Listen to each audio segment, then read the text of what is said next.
Bonjour, Véronique des Serres et Jardins Giroir, marchand Passion Jardin. Aujourd'hui, je vais vous parler des plantes de Noël. Il n'y a pas que le traditionnel poinsettia dans le temps des fêtes pour décorer vos maisons. Il y a plein de plantes qu'on peut se procurer dans les centres jardins. Puis je vais vous présenter mes préférés. Premièrement, on va commencer avec le cactus de Noël.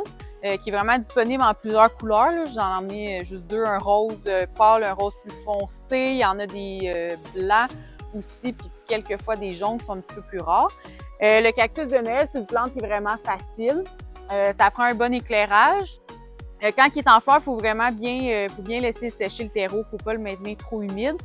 Sinon, ses boutons vont tomber puis ses fleurs. On a juste ici la sélaginelle. La sélaginelle, en fait, c'est une plante qu'on retrouve tout au long de l'année. Mais on va retrouver cette variété-là qui est la Frosty, vraiment pour le temps des fêtes, pour avoir le petit blanc là, qui va donner un effet givré.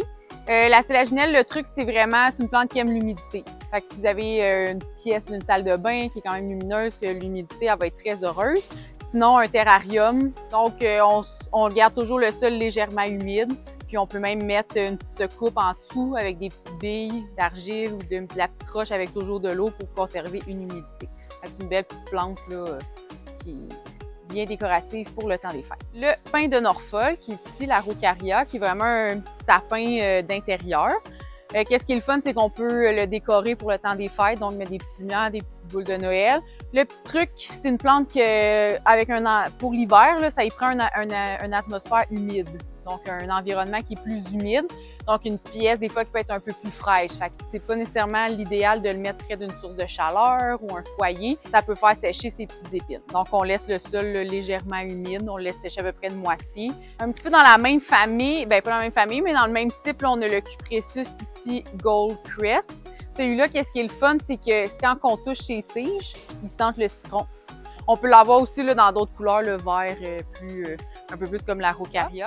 Même chose, bonne luminosité, puis on fait attention là, un peu comme la Raucaria, là, pas trop de sources de chaleur près pour faire sécher les petites branches de celui-ci, qui est vraiment très, très mignon pour les fêtes. Et finalement, un incontournable du temps des fêtes, on ne peut pas passer à côté du poinsettia. Le poinsettia, dans le fond, il est, comme on voit là, on a le traditionnel rouge, mais il est disponible maintenant dans plein de couleurs naturelles. On a du blanc, du rose, du picoté, du orange. On a même des formes de bractées là, comme ça qui vont être plus rondes.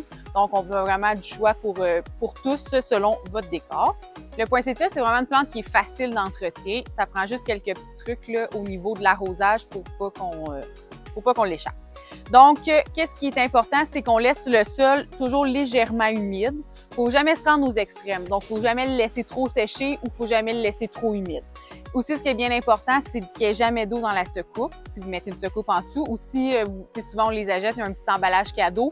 Donc, s'assurer que l'emballage est percé. Donc, j'espère que ça vous a donné plein d'idées pour décorer vos maisons pour le temps des fêtes. Donc, je vous souhaite un joyeux temps des fêtes.